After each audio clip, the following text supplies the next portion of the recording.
Hello, I'm Wendy Rinaldi. In this film, I'm going to start with some background about neurodiversity and then look at my work, Social Use of Language programme, in the context of neurodiversity affirming intervention. The neurodiversity movement aims to shift how autistic experience is viewed in educational clinical research and social settings. It is framed as a distinct way of being in the world, as worthy as any other, regardless of an individual's patterns of ability and aspects of disability. The authors also note that traditionally marginalised groups have historically had a great stake but little say in how interventions for themselves have been designed, and despite being targets of intervention practice and research for over 60 years, autistic people have been left out of the conversation.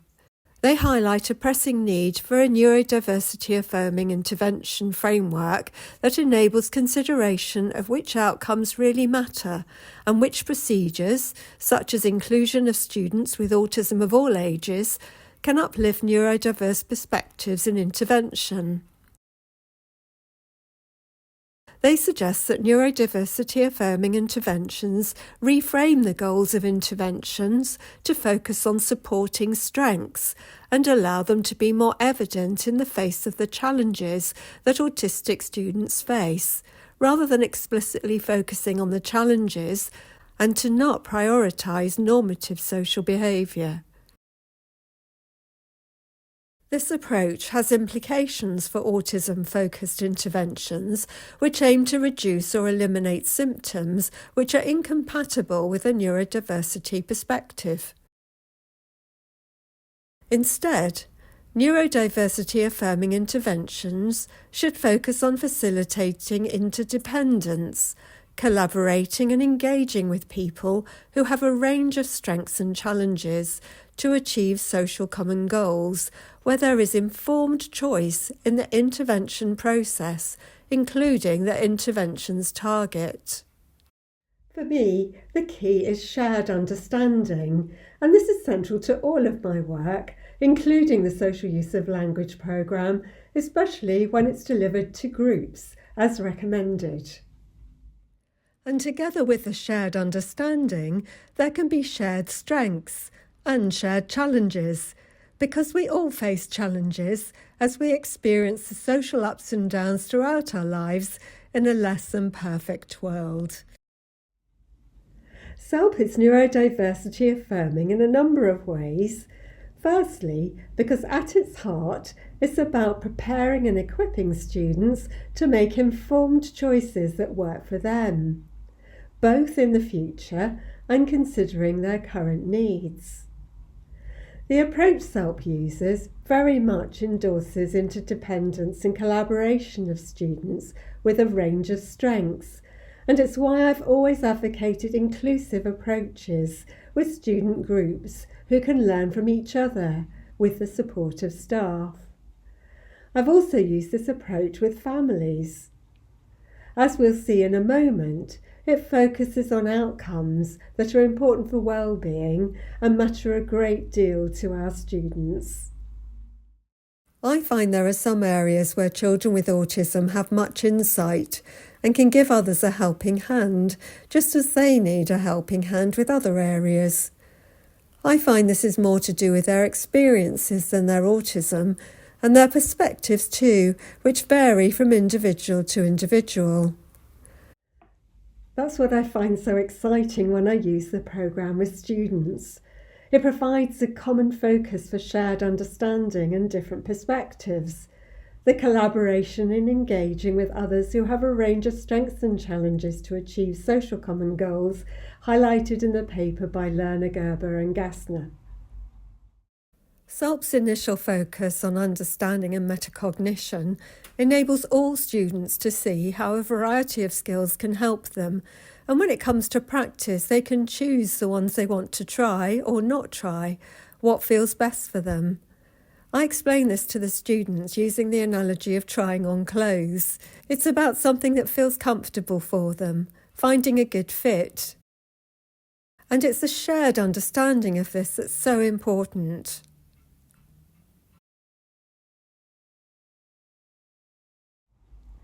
This understanding also helps students to realise why they may have struggled or found life challenging in the past, and it's not always down to them. And this in itself significantly improves their well-being in my experience. So an example of a skill that can be helpful socially is eye contact. I've included this as an example on this film because teachers and therapists often ask me about it, as we know that eye contact can be a particular challenge for children with autism. And it can be a challenge for others too. For example, children with low self-esteem who feel like opting out from being with others.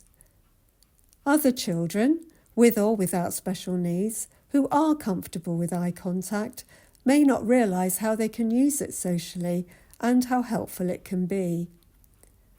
I still include eye contact in the programme as a social skill of listening, alongside many other social listening skills from which students can choose, because there's no doubt that these skills have many important and functional applications in life.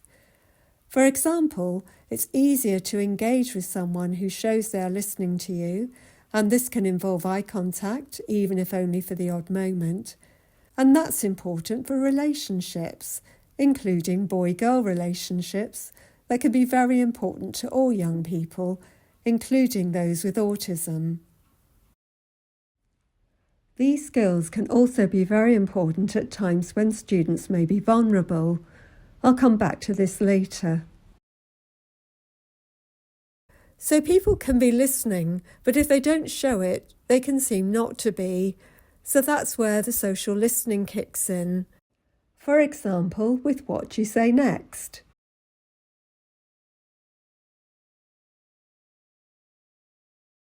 So I think it's important we help students understand how skills can help them and give them opportunities to practice so they can have the skills at the ready should they come across social experiences where they need or want to use them. Say it's an interview for a job the student particularly wants, or another kind of situation important to them. Eye contact and listener feedback skills are something they may well want to know about. And when it comes to using the skills, it's important that the choice is very much left to the students. They are given the opportunity to practice what they feel comfortable with. This is incredibly important so that students can be themselves without feeling the need to mask. And this is something we focus on in the section on self-esteem that runs alongside the activities to develop social communication. I'll come back to this in a moment.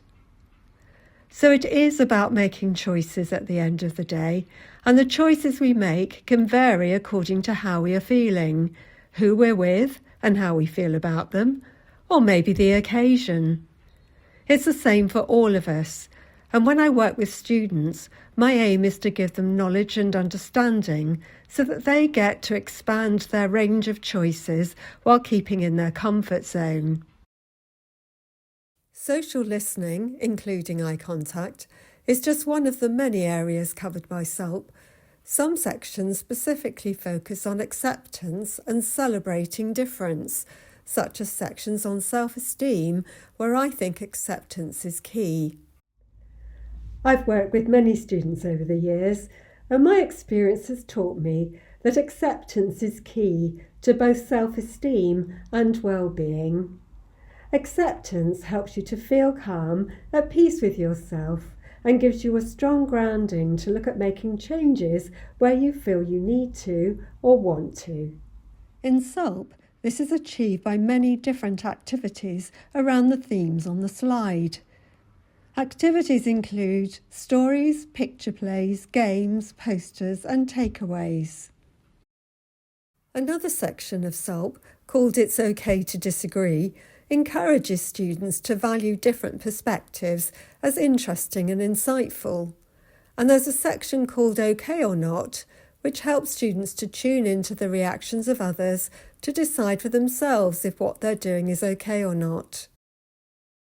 There are then many sections that help students to look after themselves in difficult situations, such as when it's tough saying no, handling situations that seem unfair to you, wind-ups, put-downs and bullies, including the charming or sneaky ones.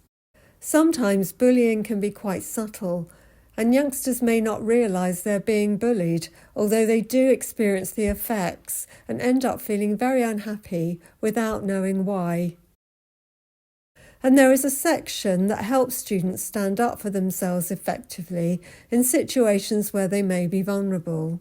These areas are incredibly important to all students, and when I have worked with youngsters in the youth justice system, some of whom have had autism, they have told me how they wish they could have worked on these areas when they were younger.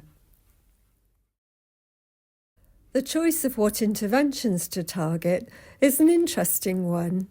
I've always involved students in targets and goals, but at the same time, when children have special needs, they often need to learn in small steps that link and build. So I think it's important to always show how the steps are contributing to the learning target they want.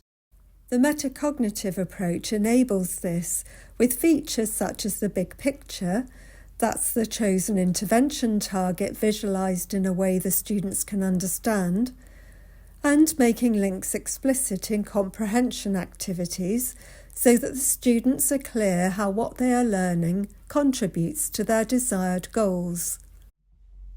I hope this film has given a sense of how SULP is neurodiversity affirming. Please get in touch with any comments and questions. I'm currently offering subsidies on the primary SULP for the whole school licence and supporting schools to develop whole school inclusive approaches, in part with the neurodiversity affirming framework in mind. So please get in touch about this as well if you would like more information. Thanks for listening, and bye for now.